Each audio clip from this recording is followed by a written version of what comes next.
Indo British advanced pain clinic నొప్పి మాయం surgery దూరం ఫర్ అపాయింట్మెంట్స్ 9155515563. ఇప్పుడు రాష్ట్రంలో జరుగుతున్నటువంటి చర్చ ఒకటి కేటీఆర్ అరెస్ట్ ఎప్పుడు? ఎందుకంటే ఈడీ కావచ్చు లేదంటే ఏసీబీ కావచ్చు ఈ ఫార్ములా కార్ రేస్కి సంబంధించి నోటీసులు అయితే ఇచ్చిన పరిస్థితి కనిపిస్తోంది.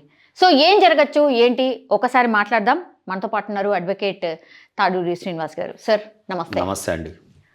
ఏం జరగచ్చు సార్? ఇప్పుడు రాష్ట్రంలో ఓటే చర్చ నడుస్తోంది, కేటీఆర్కి నోటీసులు వచ్చాయి, ఈడీది కూడా రీసెంట్లీ ఇంతకు ముందే ఈడీ కూడా నోటీసులు సర్వ్ చేసింది, ఏసీబీ అయితే ఆల్రెడీ రైడ్స్ చేస్తున్న పరిస్థితి కనిపిస్తోంది. ఏం జరగచ్చు సార్? సామాన్యులను అడిగినా చెప్తారు కదా ఏం జరగచ్చు. ఒకవేళ నిజంగా తప్పు చేస్తుంటే శిక్షకు అర్హులు, అది కోర్టులు చూసుకుంటాయి. కానీ ముందస్తు మాత్రం ఇన్వెస్టిగేషన్కి సహకరించడంలో అరెస్ట్ అయితే చేయాలి కదా. ఎందుకంటే highly influenced person, the then de facto CM, the then minister, important with portfolios. So ఇవన్నీ జరిగినాయి. ప్రైమా ఫేసి ఉంది, డాక్యుమెంటరీ ఎవిడెన్స్ ఉంది.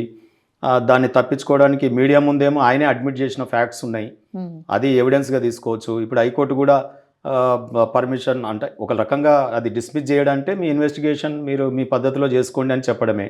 రెండోది ఏంటి, గవర్నర్ గారు కూడా అనుమతి ఇచ్చారు. గవర్నర్ గారు ఆషామాషికి ఇవ్వరు కదా, అంతా లీగల్ ఫ్రాటర్నిటీతో అడిగే ఇస్తారు. ప్రభుత్వం నిజంగా ప్రజాధనం దుర్వినియోగమైంది అనేది మనకు ఆయనే టీవీల ముందు చెప్తే మాకు తెలిసింది కదా. సో కాబట్టి ఇవన్నిటి కూడా అది ఏముందండి, అరెస్ట్ ఎంతమందిని అవుతలే. సామాన్యుడు ఇట్లా పోయి కోర్టుకు పోయి క్వాష్ పిటిషన్లు వేసి ఢిల్లీలోకి లాయర్లను తెచ్చుకొని పెట్టుకుంటురా, నోట్లోకి ఒక్కరు పెట్టుకుంటారు. అది ఈయన పెట్టుకున్నాడు. సరే హైకోర్టు తీర్పు ఇచ్చేసింది. ఇప్పుడు హైకోర్టులో ఈయన క్వాష్ పిటిషన్ డిస్మిస్ అయిందంటే అర్థం ఏంటి, నాట్ టు అరెస్ట్ అనే ఇంటరిమ్ ఆర్డర్స్ కూడా లేవన్నట్టే. ఇప్పుడు ఇంకా ఆయన మీద ఎటువంటిది, ఇప్పుడు నిజంగా ఈ ప్రభుత్వం ఇది డబ్ల్యూడబ్ల్యూ గేమ్ కాదు కాంగ్రెస్ బీఆర్ఎస్ మధ్యలో అనుకుంటే మాత్రం ఇమీడియట్గా అరెస్ట్ చేయాల్సిందే, due process of law investigation చేయాల్సిందే. ప్రజాధనం ముఖ్యంగా, ఇది కేటీఆర్ సొమ్ము కాదు, లేకపోతే ఇంకెవరి సొమ్ము కాదు, వారి జేబులలో సొంత డబ్బులు కాదు, సొంత కంపెనీలు కాదు. సో ప్రజాధనం ప్రైవేట్ కంపెనీలకు పోయినాయి. సో దాంట్లో ముఖ్యంగా ఈరోజు ఇంకా లేటెస్ట్ డెవలప్మెంట్, సేమ్ గ్రీన్ కో కంపెనీ వేరే పేరు మార్చుకొని టీఆర్ఎస్ పార్టీకి 41 కోట్లు నిధులు ఇచ్చినట్టుగా కూడా బయటకు అన్ని పార్టీలకు ఇచ్చింది కదా. ఎందుకు only focus on BRS? Routine కొన్నేళ్ల నుంచి ఉన్న కంపెనీలు, ఇప్పుడు మనకు టాటా ఉంటాయి, బిర్లా ఉంటుంది, లేకపోతే ఇప్పుడు మీరు అనొచ్చు రిలయన్స్ ఉంటుంది, అదాని ఉంటుంది, లేకపోతే కొన్ని ఎస్టాబ్లిష్డ్ కంపెనీస్ ఉన్నాయి, చాలా వరకు ఉన్నాయి కదా. సో అటువంటి కంపెనీలు రొటీన్గా ఏదన్నా ఈ పొలిటికల్ పార్టీస్కి ఇస్తే అది తప్పులేదు ఎలక్టోరల్ బాండ్స్. కానీ ఈ మొన్ననే పుట్టిన కంపెనీ నిన్న ఓపెన్ అయింది, అప్పుడే రేస్ కోర్సులు లాంటి బిజినెస్లకి ఇదేమన్నా మంచి సోలార్ సిస్టమ్ అనే పేరుతో వచ్చి ఈ రేసులను స్పాన్సర్ చేయడము, మళ్ళీ ఆ స్పాన్సర్షిప్లో నాకు లాస్ అయిందని వెళ్ళిపోవడము, వాళ్ళ లాస్ను కవర్ చేయడానికి ప్రజాధనాన్ని ఇవ్వడము, ప్రభుత్వం ఈయనేదో సొమ్ము అయినట్టు, ఈయన సంపాదించినట్టు, ఈయన తాతలు సంపాదించిన సొమ్ము ఈయనని మినిస్టర్గా ఎంఏయుడి ప్రజలు చేసిరు, ఆయన మంత్రిగా, ఆయన ప్రభుత్వంలోకి వారి డాడీ ముఖ్యమంత్రి అయినట్టు ప్రజలు చేసిరు. డబ్బులు కూడా ఖర్చు పెట్టడానికి నువ్వు ప్రజాధనం ప్రియారిటీ ఏంటి? తెలంగాణ రాష్ట్రానికి వ్యవసాయం ప్రియారిటీ ఉంది, ఇక్కడ నిరుద్యోగం ప్రియారిటీ ఉంది, వైద్యం ప్రియారిటీ ఉంది, విద్య ప్రియారిటీ ఉంది. ఇదేమి విద్యనండి, రేస్ కోర్సులని ఇవని అవని. అది Hyderabad and Telangana brand image ని పెంచడానికి. బ్రాండియా ఏమి ఇమేజ్ అండి, non stoppable mansion house brandy అని వస్తుంటాయి చూడండి, అవి కమర్షియల్. వాళ్ళు ఏమైనా చేస్తే ఎంటర్టైన్మెంట్. కానీ ఒక కస్టోడియన్, ప్రజాధనానికి కస్టోడియన్, ప్రజల యొక్క సంక్షేమము, రాష్ట్రం యొక్క అభివృద్ధికి ఖర్చు పెట్టాల్సిన సొమ్ము హెచ్ఎండిఏ సొమ్ము అంటున్నారు. హెచ్ఎండిఏ సొమ్ము అంటే ఎవరిది? తెలంగాణ భూములు అమ్మితే వచ్చిన పైసలు కదా అవి. తెలంగాణలో ఉన్న వాల్యుబుల్ భూమి, తెలంగాణ భూములు ఎవరి అవి? ప్రభుత్వ భూములు అంటే ప్రజల సొమ్ము. గిందుకు భూములు అమ్మను. ఒక ప్రభుత్వ వైద్యాలయాలు కట్టడానికి భూమిని అమ్మండి, ప్రభుత్వ విద్యాలయాలు కట్టడానికి భూములు అమ్మండి, ప్రభుత్వం స్టేడియంలు కడదామంటే భూములు అమ్మండి, విజ్ఞానం పంచడానికి లైబ్రరీలు కడదామంటే భూములు అమ్మనండి, వ్యవసాయ యూనివర్సిటీల కోసం భూములు అమ్మమనండి. మా ఉస్మానియా యూనివర్సిటీ, కాకతీయ ఇటువంటి మొత్తం ఇదైపోతున్నాయి, వాటి మెయింటెనెన్స్ గురించి అమ్మండి. భూములు, తెలంగాణ భూములు దేనికి అమ్మాలి? ప్రజా సంక్షేమము, తెలంగాణ రాష్ట్ర అభివృద్ధి కోసం అమ్మాలి. ఈ రేస్ కోర్సులు చేయడానికి భూములు అమ్ముతారా అండి? అందుక తెలంగాణ తెచ్చుకుంది, మేమంతా ఈపులు బలగొట్టుకొని ఉద్యమాలు చేసింది. లాయర్లు చేసిరు, డాక్టర్లు చేసిరు, యాక్టర్లు చేసిరు, మొత్తం అనేక మంది ఇలా కళాకారులు. ఎంతమంది ఉద్యమిస్తే ఎంతమంది ఆత్మత్యాగాలు, ఎంతమంది బిడ్డలు తెలంగాణ గురించి ఆత్మత్యాగాలు చేస్తే ఆ త్యాగాల ఫలితాన్ని నువ్వు శవాల మీద పేలాలు ఎరకదిన్నట్టు ప్రభుత్వంలోకి రాగానే కుటుంబ సభ్యులకు పప్పు బెల్లాల్లాగా పదవులు పంచితే పంచినావు. ఆ పదవుల ద్వారా ఇవాళ ఆస్తులు కూడా కూడబెట్టుకొని పెద్ద ఎత్తున అవినీతికి పాల్పడి ఈ రేసుల దాంట్లో నిన్ను ఇరకమన్నోడేవాడు, ఇవాళ ఏడవమన్నోడేవాడు. మొన్ననే అంటివి నాకేం భయం లేదు, ఏం పీక్కుంటావో పీక్కో. అసలు ఇది కేసే కాదు. లొట్టపీస్ కేసు అన్నావు, అయిపోయింది కదా. లొట్టపీస్ కేసు అనే హైకోర్టులో తీర్పు వచ్చింది. సో ఇన్వెస్టిగేషన్ గాడ డ్రామాలు ఏందండి? చట్టంలో ఉన్నది, లాయర్ను పెట్టుకోవాలి. ఎప్పుడు పెట్టుకోవాలి? కేసు వాదించడానికి కోర్టులో పెట్టుకోవచ్చు, లేదా అక్కడ ఇల్లీగల్గా డిటెన్షన్లో ఏమన్నా థర్డ్ డిగ్రీ చేయకుండా నిన్ను థర్డ్ డిగ్రీ చేస్తుర్రా? వెనకట ఇన్నాం మనం, పోలీసులు హై హ్యాండెడ్నెస్ ఉండేది, థర్డ్ డిగ్రీ ఉండేది, లాగుల తొండలు ఇడిచేది, లేకపోతే ఉల్టా ఏలాడ కట్టేది, ఇవన్నీ ఏమో విన్నాం. అవి ఇప్పుడు ఉంటాయా ఈ కాలంలో? ఇంత సోషల్ మీడియా, అందులో మీరు ట్రైనింగ్ ఇచ్చిన పోలీసేగా ఇప్పుడు ఉన్నది. కొత్తగా నిన్ననే రిక్రూట్ చేసినటువంటి ఏమన్నా ట్రైనింగ్ ఇచ్చినటువంటి పోలీసా? మీ 10 ఏళ్ల హయాంలో ఉన్న నెంబర్ 1 అంటివి, లండన్ పోలీస్ అంటివి. మరి అంత మంచి పోలీస్ దగ్గరకు నీకు భయం ఎందుకయ్యా బాబు? నాకు అర్థం కాదు. నువ్వు ఆదర్శం ఉండాలి ప్రజలకి. ఇన్వెస్టిగేషన్ ఇదిగో నేను సక్సెస్ అయి వస్తా, నేను చేయలేదు, నిజం నిర్భయంగా ఉంటారు. కానీ ఇట్లా భయపడుకుంటా దొంగ ఎవరంటే భుజాలు తడుముకున్నట్టు కోట్ల చుట్టూరుకుడు, బయట మీడియాని పెట్టేమో నేను జైలుకి వెళ్ళి యోగా చేసుకుంటా, నన్ను ఏం బిక్కుంటావు బిక్కు అంటివి. మళ్ళీ ఆ కోర్టులనేమో అఫిడవిట్, ఓత్ స్టేట్మెంట్. అఫిడవిట్ అంటే ఏందండి? గొప్పగా ఒక ఒట్టు తిని రాసేటటువంటి డాక్యుమెంటు. ఆ అఫిడవిట్లనేమో నేను చేయలేదు, అధికారులే చేసిరంటివి. ఈడనేమో అధికారుల తప్పు లేదు, ఎస్ నేనే ఇచ్చిన, నేను రాజుని, ఇయ్యమన్నా ఇచ్చేసారు బంగారు నాణాల లెక్క అన్నట్టు వెనకటి లెక్క మాట్లాడుతుంది. ఇట్లా మిక్స్డ్ స్టేట్మెంట్స్ ఇచ్చినప్పుడు సార్, అంటే మీడియా ముంగట్నే వచ్చి మాట్లాడిన పరిస్థితి ఉంటుంది కదా, వీటిని కూడా ఎవిడెన్స్ కింద తీసుకుంటారు కదా. అసలు ఆ తీసుకోవడం వేరు. ప్రజాకోట్లనైతే దోషిగా నువ్వు నిరూపింపబడుతున్నావు. ఇప్పుడు అల్టిమేట్గా ఒక పొలిటీషియన్కి అల్టిమేట్ ప్రజలు. ప్రజాకోర్టులో నువ్వే ఒప్పుకున్నావు అడ్మిటెడ్ ఫ్యాక్ట్స్. అవి అడ్మిటెడ్ ఫ్యాక్ట్స్కి మళ్ళీ కోర్టుకు పోయి 4 గోడల మధ్య ఎవరు చూస్తలేరని అఫిడవిట్లేమో నాదేం లేదని చెప్పి పడుతుంది. ప్రజల్ని ఎన్ని రోజులు వీళ్ళు మోసం వస్తాను? నువ్వు ఎడ్యుకేటెడ్ మినిస్టర్వి కదా, నాకు చదువు బాగా చదువుకున్నావు కదా, మరి నువ్వు కనీసం నువ్వైనా ఇటువంటి చట్టాల పట్ల అవగాహన ఉండాలి కదా. మీకు అంటే టెక్నికల్గా మాట్లాడాలంటే హెచ్ఎండిఏ ఏంటండి? Independent body. హెచ్ఎండిఏ చైర్మన్ ఎవరండి? కేసీఆర్ గారు. వైస్ చైర్మన్ ఎవరండి? ఆనాడు ఎంఏయుడి మినిస్టర్ కేటీఆర్ గారు.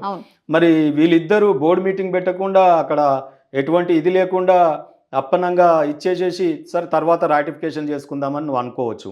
ఎట్లా అనుకుంటావు? అప్పటికే EC election commission hand over అయిపోయిందిగా అడ్మినిస్ట్రేషన్ అంతా. మరి ఆ టైంలో నిర్ణయాలే తీసుకోవద్దు. నిర్ణయాలు తీసుకున్న కంటిన్యూస్ సంక్షేమం ఏదైనా ప్రజలది ఉందంటే తీసుకో. సో కంటిన్యూస్ ఏదైనా ఇమీడియట్ నేచురల్ కలామిటీస్ వచ్చింది, అభివృద్ధి గురించి ఒక అలవాటు కట్టాల్సి వచ్చింది అంటే తీసుకో. కానీ రేసులు ఏందంటే ఇయ్యాల కాకపోతే రేపు ఆడతావు. ఎన్నికలు అయిపోయినాక ఆడనుంటివి, ఎన్నికలు అయిపోయినాక నువ్వే గెలిస్తే ఆడనుంటివి. కానీ రేపు గెలుస్తావో లేదో అనే తెలియదు, సోయి లేదు నీకు ఆ రోజు. కనీసం రేపు ప్రజలు ఏ రకంగా ఉన్నారు, రేపు గెలుస్తామా లేదా, మరి తప్పు చేస్తే రేపు రాటిఫై చేయకపోతే ఎట్లా అని ఆలోచన చేయాలి కదా. నువ్వు అధికారులను ఏం దబాయించినావు? పాపం వాళ్ళు డిఫాక్టో సీఎం కాబట్టి ఆ రోజు అధికారులు కూడా భయపడి టకటక చేసి ఇలా కురుస్తున్నారు. నేనేమంటున్నా అంటే ఇక్కడ ఒకవేళ హెచ్ఎండిఏలో నువ్వు అసలు ఎంఏయుడి మినిస్టర్వి అంటే ప్రభుత్వానికి నేరుగా మినిస్టర్వి, నీ మంత్రిత్వ శాఖ డబ్బులు ఖర్చు పెట్టవచ్చు కదా. గవర్నమెంట్ డైరెక్ట్ స్పాన్సర్ చేయొచ్చు కదా. థర్డ్ పార్టీ మీరు ఫస్ట్ ఏమో ట్రైపార్టీ అగ్రిమెంట్ అన్నారు. ట్రైపార్టీ ఫార్ములా ఈరేస్ ఎఫ్ఈఓ అనుకుందాం. తర్వాత హెచ్ఎండిఏ అని ఒక పార్టీ చేసినాం. తర్వాత గవర్నమెంట్ ఉన్నది అనుకుందాం. మరి నీకు గ్రీన్కో కంపెనీ నీకు చేతులు ఎత్తేసినప్పుడు నువ్వు ఇమీడియట్గా ప్రభుత్వం కదా, ప్రభుత్వం అంటే ప్రతి రూపాయిని ఆలోచించి ఖర్చు పెట్టాలి కదా. నువ్వు అప్పనంగా ఇమీడియట్గా ఇచ్చేసి ఇప్పుడు లబో దిబోమని కోట్ల చుట్టూ తిరిగితే ఎట్లా? ఆయననే జర జాగ్రత్త తీసుకుంటే ఇన్ని పరిశ్రమలు ఉండేటివే కావు కదా. ఇయ్యాల చట్టాలలో ఏమైనా లొసుకులు ఉంటాయా, టెక్నికల్ ఫ్లాస్ ఉంటాయా అని చెప్పి ఈరోజు మళ్ళీ వెతుకుతున్నాను. ఆ రోజు ఏం ఆలోచించలేదు. నేను మళ్ళీ వస్తా, ఒక 15 ఏళ్ళు 20 ఏళ్ళు మాదే రాజ్యం, మేము రాజులం, మీరు ఇది అని చెప్పి ప్రజాధనాన్ని. ఈరోజు ప్రజల కన్సర్న్ ఏంటంటే నువ్వు రేసులు ఆడుకో, మీ నాయన సంపాదించిన ఏమన్నా ఉంటే లేకపోతే నువ్వు సంపాదించిన ఏమన్నా ఉంటే నువ్వు ఇష్టమైన రేసులు ఆడుకో. ఈ దేశం కాదు, లండన్ పోయి రేబన్ గ్లాసులు పెట్టుకో, షూస్ వేసుకో, నువ్వు ఇంకేమన్నా వేసుకో, సూట్ బూట్ వేసుకో, నువ్వు ఎక్కడైనా పోయి ఎంజాయ్ చేయి, ఏ దేశమైనా నీ పైసలతో. ఇప్పుడు నువ్వు తిరుగుతున్న ప్రతి రూపాయి, విదేశాలకు తిరుగుతున్న రూపాయి ప్రజలు ఇచ్చే సొమ్ము. మంత్రిగా ఎమ్మెల్యేగా జీతాలు ప్రజలు ఇచ్చే సొమ్ము. నీ ఇలా బట్టా పొట్ట అన్నీ నువ్వు ప్రజలు ఇస్తుంటే ట్యాక్సులు కట్టాలి. ఏం కష్టపడి సబ్బులు ఉప్పులు కొంటే నీకు ట్యాక్సులు వస్తే, అది తెలంగాణ భూముల మీద ప్రజాధనం ఉంటే ఆ రూపాయిని నువ్వు ఇమీడియట్గా అట్లా ఎట్లా ఖర్చు పెడతావు చెప్పు. హెచ్ఎండిఏ డబ్బులు మరి ఇప్పుడు అందులో మినిట్స్ ఏంటి, ప్రభుత్వం కూడా వైఫల్యాలు చూడండి. అందులో మినిట్స్ రాసిరా లేదా, అందులో చైర్మన్ మరి కేసీఆర్ గారు, ఆయనకు తెలిసి జరిగిందా తెలియక జరిగిందా, ఆయన కాన్సెంట్ తీసుకున్నారా, అచ్చా ఒకవేళ అది సైలెంట్ ఉంటుంది అసలు. సాక్షి కింద ఒకవేళ పిలవాల్సి వస్తే పిలవాలే కదా. ఇది ఆ చర్చ ఆ కోణం రావట్లేదు, నేను చెప్తా ఉన్నా ఈరోజు. ఓకే, హెచ్ఎండిఏకి చైర్మన్ వారు. ఓకే, సో వారికి తెలిసి జరిగిందా తెలియక జరిగిందా, ఆయన బయటికి కూడా వచ్చి చెప్తలేడు కదా. మేము ఆయనను కూడా ఎందుకు బయటకు వచ్చి చెప్పాలంటున్నావు, నువ్వు ఎమ్మెల్యేగా జీతం తీసుకుంటున్నావు, సౌకర్యాలు మంత్రికి వచ్చేటటువంటి సౌకర్యాలు అపోజిషన్ లీడర్కి వస్తాయి. అక్కడ గజ్వేల్ ప్రజలు అనేక సమస్యలు ఉన్నాయి. ఇవాళ ఇది ఇక్కడ ప్రజలు ఒక ఉద్యమ నాయకుడు, అంత పెద్ద నాయకుడు సైలెంట్గా ఉంటే పాపం ఆయన వస్తే బాగుండని కోరుకుంటున్నారు. నువ్వు ప్రజల మనిషివి, ఓన్లీ మీకు నాయన కావచ్చు కానీ ప్రజలకైతే ఆయన ఎదురు చూస్తారు కదా. కానీ ఈ పర్టికులర్ కేసులో ఆర్ పార్టీలో జరుగుతున్న కార్యక్రమాలన్నింటినీ కూడా వెనుకుండి నడిపిస్తుంది కేసీఆరే. సో కేసీఆర్ గైడెన్స్లోనే ఇదంతా జరుగుతుంది అని అనుకోవట్లేదా సార్? నేను అదే అంటున్నా, ఎన్కిచ్చి వీళ్ళని తోలుబొమ్మలాట ఆడుతున్నారా లేకపోతే ఆయన ముందొచ్చి చేస్తాడా, ఇదంతా ప్రజలకు అనవసరం. ప్రజాధనంతో నువ్వు జీతాలు, మీ జీతభత్యాలు కానీ సౌకర్యాలు కానీ పొందుతున్నప్పుడు ప్రజలకు అవసరం ఉంటే ప్రజల్లోకి నేరుగా రా, ఫైట్ చేయి. నువ్వు ఇవాళ 2 ఏళ్ళ నుంచి అసలు ఎక్కడున్నో కనిపిస్తలేవు. సో నేనేమంటున్నా అంటే, సరే ఆయన వస్తాడా రాడా అనవసరం, నువ్వు కనీసం అది లేకపోతే ఎందుకయ్యా జీతాలు గీతాలు అన్ని సరెండర్ చేసి అపోజిషన్ లీడరు హోదా ఎవరికైనా ఇచ్చేసి. అయితే ఇక్కడ మీ పొలిటికల్ డ్రామాతో ప్రజలకు ఏం సంబంధం? ప్రజాధనము లూటీ అయిందా లేదా, ప్రజాధనం నువ్వు థర్డ్ పార్టీ ప్రైవేట్కి ఇచ్చినావు, ఓ గవర్నమెంట్ కంపెనీ, అది ఎఫ్ఈఓ ప్రైవేటే కదా. ఈ మధ్యన బాగా అలవాటైంది లండన్ బేస్డ్ కంపెనీలకు ఇవ్వడం. ఆ లండన్లో ఆ పైసలు ఎఫ్ఈఓకి లండన్లో చేరిన తర్వాత ఆ డబ్బులు అక్కడి నుంచి ఎక్కడ పోయినా ఇన్వెస్టిగేషన్లో చేరుతుంది. ఇవాళ రేపు ఆర్థిక నేరగాళ్ళందరికీ స్వర్గము ఇవాళ లండనే అయింది కదా. సో నువ్వు కూడా అప్పుడప్పుడు లండన్ పోయేస్తుంటావు, ఏమైందో రేపు ఎంక్వైరీలో తేలుతుంది. నువ్వు లండన్ తిరిగినవి కానీ ఇవి కానీ అన్ని బయట పెడతారేమో. నిజంగా కూడా దీన్ని చాలా మూలాలు లండన్ నుంచి ఇటు దాకా మనీ లాండరింగ్ కానీ ఫెమా కానీ వస్తుంది కాబట్టి ఈడీ ఎట్లాగో ఫెమా ఇవన్నీ చేస్తూ ఉన్నారు వాళ్ళు ఇన్వెస్టిగేషను. దీంతో పాటు సిబిఐ కాన్సెంట్ ఇస్తే బాగుండు ఈ రాష్ట్ర ప్రభుత్వం. ఎందుకంటే ఇప్పుడు ఏసీబీ ఇంటర్పోల్కి ఇచ్చి తీసుకురాగలుగుతారా ఈయన లండన్ వెళ్ళిపోతే? మరి ఈయన పాస్పోర్ట్ సీజ్ చేసిరా లేదా, ఉట్టి నోటీసులు ఇచ్చి ఆట ఆడుకోవడం ఏంటండి? ఈయన ఇన్ఫ్లుయెన్స్డ్ పర్సన్ కదా. ఇప్పుడు కేసులలో అరెస్ట్ ఎందుకు చేస్తారు తెలుసా? ఇప్పుడు మీరో నేనో సామాన్య ప్రజలు అయితే ఇమీడియట్ అరెస్ట్ చేస్తారు. ఎందుకు చేస్తారండి? ఈ కేసులో ఉన్న ఎవిడెన్సెస్ని ట్యాంపర్ చేస్తారేమో అని చేస్తారు. సామాన్యులం మనం చేయగలుగుతామా? మరి ఇంత పెద్ద ఆయన ట్యాంపర్ చేయగలిగిన కెపాసిటీ ఉన్నాయనేమో నోటీసులు ఇచ్చి నువ్వు రేపురా ఎల్లుండిరా. ఇది ప్రభుత్వం ఆడుతున్న నాటకం, రాష్ట్ర ప్రభుత్వం ఆడుతున్న ఈ జగన్నాటకం. BRS Congress party WW game ఇది. నిజంగా చిత్తశుద్ధి ఉంటే ఇమీడియట్ అరెస్ట్ చేస్తారు, ఇన్వెస్టిగేట్ చేస్తారు. తర్వాత ఆయన లాయర్ అంటున్నాడు, లాయర్కి అంత దూరం కూర్చుంటారు. లాయర్లు నిందితుడికి స్క్రిప్ట్ రాసిస్తాడా ఇన్వెస్టిగేషన్లో? వాళ్ళు ఇష్టమున్న ప్రశ్నలు అడుగుతారు, ఈయన ఇష్టమున్న జవాబు చెప్తాడు. ఈయన మీద ఏదైనా చట్టపరంగా కాన్స్టిట్యూషన్ ప్రొవిజన్స్ దాటి అక్కడ పోలీస్ హైహ్యాండెడ్నెస్ ఉంటే పోలీసు వాళ్ళ సెక్యూరిటీ దూరంకి వెళ్ళి చూస్తారు వాళ్ళు. నువ్వైతే అంధ విద్యార్థి కాదుగా, పరీక్ష రాసేటప్పుడు అంధ విద్యార్థులు పక్కకు ఒకరిని కూర్చోబెట్టుకొని పర్మిషన్ తీసుకుంటారు. అప్పుడు ఏం చేయాలి? అంధ విద్యార్థికి పక్కకు కూర్చొని రాయడానికి వచ్చిన ఆయన ఆ ప్రశ్నపత్రం తీసుకొని చదువుతాడు. ఈ ప్రశ్నకు ఏంటి సమాధానం అని అడిగితే మళ్ళీ సమాధానం ఈయన చెప్తేనే చెప్పిందే రాస్తాడు. మేము లాయర్లను కూడా నిందితుడు చెప్పింది తీసుకుంటాం, దాంట్లో నుండి లాలో నిజంగా అన్యాయం జరిగితే వాదిస్తాం. కానీ లాయర్లను కూడా ఈయన దోషిగా, లాయర్లు ఏదో నిందితుడిని కాపాడడానికి పోతాడు అన్నట్టు మాట్లాడుతున్నాడు. కాన్స్టిట్యూషన్లో ప్రొవిజన్ ఉంది, 303 కావచ్చు, ఇంకోటి కావచ్చు, లాయర్ని ఎంగేజ్ చేయడానికి ఎన్నో సౌకర్యాలు ఉన్నాయి. ఇప్పుడు 22(1) అయినా 22(21) అయినా ఇవన్నీ ఆర్టికల్స్, ఇవన్నీ మేము కోర్టులో మాట్లాడతాం. సో ఇక్కడ మనం పొలిటికల్ సినారియోలో ప్రజా కోర్టులో మనం ఎంతవరకు పరిమితం అంటే, లాయర్ని నువ్వు ఎస్కార్ట్ చేసుకో, నువ్వు ఎవ్వరు వద్దంటలేరు. లాయర్ ఇన్స్ట్రక్షన్స్ తీసుకో. ఇగోనాయా నాకు ఊకే నోటీస్ ఇస్తున్నారు, ఇగో ఇది మన కోర్టు పోతే ఇదైంది, ఇప్పుడు ఏసీబీ వాళ్ళు పిలిచిరు, నేను ఏం మాట్లాడాలి, ఏం చేయాలి అనేది నువ్వు వాళ్ళతో చర్చించుకో. అంతవరకు నీకు అవకాశం ఉంది. లేదా లాయర్ని ఎంబడి తీసుకెళ్ళు, అక్కడ కూర్చోబెట్టు, ఇద్దరిని ఒక్క దగ్గర కూర్చోబెట్టి అయితే చెయ్యరు కదా. నీకు ఈవెన్ నిందితుడిని కూడా కోర్టులో బోన్లో నిలబెట్టినప్పుడు డిఫెన్స్ లాయర్ని పక్కకు ఉండనియరు. ప్రాసిక్యూషన్ ఎప్పుడైతే క్రాస్ ఎగ్జామినేషన్ చేస్తుందో ట్యూటింగ్ కూడా చేయొద్దు. అంటే గెస్చర్స్ ఇట్లా కళ్ళతోని ఇట్లా దీంతో ఇట్లా చెప్పు అనేది కూడా చెయ్యొద్దు. మరి నీకు లాయర్ ఏం అవసరం? ఇది ఇన్వెస్టిగేషన్ కదా, నిజంగా నువ్వు చేసినవా లేదా అని. దీంట్లో ఏంటంటే ఇంకా ఇమీడియట్గా మీడియా ముందు నువ్వు అడ్మిట్ అయిన ఫ్యాక్ట్సే అవి. నువ్వు మీడియాలో ఏం చెప్పినావు గదే చెప్పేయి. లేకపోతే నువ్వు మీడియాలో ఏం చెప్పినావో, ఎస్ నేనే చెప్పినా, అధికారుల తప్పు లేదు, నేనే ఇచ్చేయమన్నా, ఇది బ్రాండ్ ఇమేజ్ గురించి ఇవ్వమన్నా, మళ్ళీ ఆ కంపెనీ వెళ్ళిపోతే ఇంకో స్పాన్సరర్ని రేపు ఇంకెవరినన్నా వాడదాం అనే భాష కూడా ఇంకెవరినన్నా వాడదాం. ఇటువంటి అహంకారం ఎక్కడ పోయింది ఇక్కడ? ఈరోజు ఎందుకు భయపడుతున్నావు? ఇంత భయమా అసలు కోర్టులు చట్టాలంటే?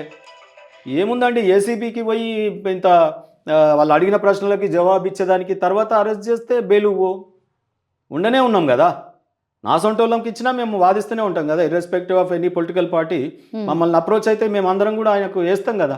కాకపోతే ఆయనకు ఢిల్లీ లాయర్లు అవసరం, లక్షల రూపాయలు తీసుకుంటే వాళ్ళు అయితేనే వాళ్ళకి ఇది, అది కూడా పార్టీ ధనం. పార్టీకి ఎక్కడికి వెళ్ళి వచ్చినాయండి ఇటువంటి అవినీతి సొమ్ము వచ్చింది, దాన్ని వీళ్ళ పర్సనల్కి వాడుకుంటున్నారు. ఇప్పుడు ఏసీబీ అయితే చాలా ప్లేసెస్లో రైడ్స్ జరుగుతున్నాయి సార్, రైట్స్ సైమల్టేనియస్లీ జరుగుతున్న పరిస్థితి ఉంది కదా. సో నెక్స్ట్ ఏం జరగచ్చు? ఏసీబీ 9వ తారీఖు రమ్మని చెప్పింది, 16వ తారీఖేమో ఈడీ రమ్మని చెప్పింది. ఏసీబీ అరెస్ట్ చేస్తుందా, ఈడీ అరెస్ట్ చేస్తుందా? ఇది అతిపెద్ద చర్చ అయిపోయింది. ఇప్పుడు అరెస్ట్ చేస్తుందా లేదా? అయితే నేను అనుకుంటా, సరే పొలిటికల్గా రేవంత్ రెడ్డి కొద్దిగా భయపడతా ఉన్నట్టుండు, ఇది కక్ష సాధింపు చర్య అనుకుంటారేమో, లేకపోతే ఆయనకు రాహుల్ గాంధీకి ఆల్రెడీ కేటీఆర్ ముడుపులు చెల్లించినాడేమో ఢిల్లీలో, ఇటువంటి ఊహాగానాలు ప్రజలు మాట్లాడుకుంటున్నారు చిట్ చాట్లో. సో ఈయన ఎప్పుడో ఢిల్లీలో మేనేజ్ చేసుకున్నాడు, రేవంత్ రెడ్డి ఏం చేయలేడను అందుకు ఆపుతున్నాడా, ఏదో నేను ప్రజల ముందు కొట్లాడుతున్నట్టు చేయాలి, గిచ్చినట్టు చేయాలి, నువ్వు ఏడ్చినట్టు చేయాలి, మన ఇద్దరం ఇది అందుకే డబ్ల్యూడబ్ల్యూ గేమ్ అంటున్నా, ఈ రకమైన ఆట కొనసాగుతుందేమో, అందుకే వీళ్ళు తాత్సారం చేస్తున్నారేమో. ఎవిడెన్స్ కూడా సరిగా కలెక్ట్ చేయట్లేదు. కోర్టు కూడా ప్రశ్నించింది, ఏది మొన్న క్వాష్ పిటిషన్లో కోర్టు ఏమని ప్రశ్నించింది అక్కడ ప్రభుత్వాన్ని అంటే, మీరు ఎందుకు ఇన్వెస్టిగేషన్ ఈరోజు ఇంకా ఎంతవరకు వచ్చింది, ఈ కేసు వేసిన తర్వాత డెవలప్మెంట్స్ ఏంటి అని అడిగింది.